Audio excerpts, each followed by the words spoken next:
नमो नमः। हार्दिक अभिनंदन। स्वागत आप सभी का एक बार फिर अपने संस्कृत व्याकरण के चैनल पे। और आज की क्लास में हम पढ़ने वाले हैं सूत्र नहोदय। ठीक है, नहोदय हलंत स्त्रीलिंग का प्रथम सूत्र है। और जैसा कि आपको सूत्र से ही पता चल रहा है कि ये सूत्र क्या कार्य करने वाला है। पदच्छेद यहाँ पे करने की आवश्यकता नहीं है। जो नह और दह, यही इस सूत्र का पदच्छेद है। नहदय का मतलब ये हुआ कि अगर कहीं पर भी नह शब्द रहता है, न और है, अन्य जगह नहीं, सिर्फ नह शब्द लिमिटेड सूत्र है कि सिर्फ मैं नह शब्द के अंदर ही काम करूंगा। क्या काम करेगा? नह शब्द के है को ये ध आदेश करता है। ठीक है, नह शब्द के है को ये ध आदेश करते हैं। देखो है को जो आदेश हुए हैं वो दो तीन सूत्र हमने पढ़े हैं। कौन कौन से सूत्र हैं जो है को आदेश करते हैं? एक तो पढ़ा था हमने होडय, ठीक है, वो है को ड आदेश कर देता। एक हमने पढ़ा था दादेर दातोर ग, ठीक है, दादेर दातो और ग। इस तरह से एक सूत्र हमने पढ़ा था, वो है को घ आदेश करता था। ठीक है, अभी जो हम सूत्र पढ़ रहे हैं वो पढ़ रहे हैं नहोदय। नहोदय है को ध आदेश करने का। तो यहां पे कंफ्यूजन बिल्कुल नहीं होना है। अगर होडय का पूछा जाएगा तो है को ढ करना है, दादेर धातो घ का पूछा जाएगा तो है को घ करना है, और नहोदय का पूछा जाए तो यहाँ पे है को ध करना है। ठीक है, नह शब्द को के है को ध आदेश ये सूत्र करता है। ठीक है, इस सूत्र की वृत्ति है नहो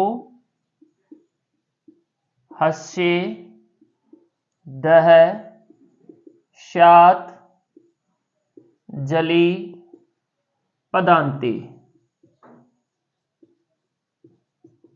इस तरह से इसकी वृत्ति हो जाएगी नहो हस्य दह श्यात जली पदांते च। होडे की भी यही थी, है ना, हस्य ढह श्यात जली पदांते च, वो ही ठीक है। और यही सेम यहाँ पे ठीक है दोनों की, नहो हस्य दह श्यात जली पदांते च। सूत्र का अर्थ अगर हम यहाँ पे सीखें तो ज्यादा यहाँ पे हार्ड है नहीं। वृत्ति का अर्थ हमारे लिए बहुत ही सरल है। वैसे सूत्र से स्पष्ट हो रहा है अर्थ। कुछ शर्तें जो हमें इस सूत्र की ओर पता लगेगी कि नहो यानी नह के, हस्य यानी है को, नह के है को। स्पेशली इसने शर्त ये रखी कि नह शब्द अगर कहीं पर भी है तो उसके है को मैं क्या करूंगा? ध शात। नह के है को द होता है। ये तो इसका कार्य हो गया।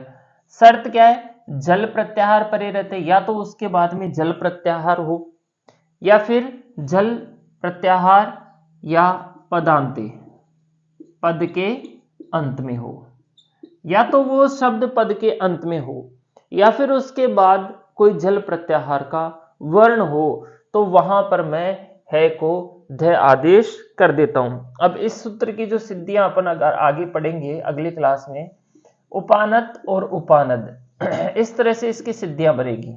ठीक है, उपानत और उपानद, इसमें क्या होता है? उपपूर्वक नह शब्द रहता है। उप यहां पे उपसर्ग होता है और उपपूर्वक नह शब्द यहां पर हो जाता है। तो जैसे प्रथमा के एक वचन में बनती है, यहाँ पे स आता है, स का अलंग या बभ्य दीर्घात से यहाँ पे लोप हो जाता है। और अब ये है जो है पद के अंत में हो जाता है, तो यहाँ पे नहोदय सूत्र यहाँ पे आता है और है को ये सूत्र ध आदेश कर देता है। और इस तरह से इसकी स्थिति कुछ ऐसे बन जाती है, उपनद। ठीक है, अब उपानद और उपानद कैसे बनती है, इसमें एक और सूत्र आता है जिसको हम अगली कक्षा में पढ़ेंगे। फिलहाल इस कक्षा में सिर्फ हमने यही पढ़ा कि नहोदय सूत्र का कार्य क्या है। कार्य की अगर मैं यहाँ पे बात करूं तो नह के है को ध आदेश। ठीक है, शर्त यहाँ पे अगर यहाँ पे पूछा जाए शर्त, तो एक तो जल प्रत्याहार परे रहते होता है और एक पद के अंत में। ये दो शर्त हैं इसकी, या तो जल प्रत्याहार परे हो या फिर पद के अंत में हो, तो वहां पर ये सूत्र कार्य करता है। ठीक है, परीक्षा में ये प्रश्न अपने को पूछा जा सकता है सरलता से कि नह के है को ध आदेश करने वाला सूत्र, ये सीधा सा पूछा जा सकता है कि नह शब्द के है को ध आदेश करने वाला सूत्र कौन सा है। तो वहां पर हमें नहोध सूत्र याद रखना है। सूत्र में भी कह रहा है कि मैं नह के है को ध आदेश करता हूं। ठीक है, प्रश्न ये भी पूछा जा सकता है कि उपनह उपानत और उपानद में है को ध आदेश करने वाला सूत्र कौन सा है। तो वहां पर भी हमें अच्छे से याद रखना है इसको। तो ये था आज की अपनी कक्षा का सूत्र नहोदय, बहुत ही सरल व्याख्या के साथ। अगली कक्षा में हम इससे बनने वाली सिद्धि उपानद और उपानद सीखेंगे। सो बी कंटिन्यू। थैंक्स, धन्यवाद।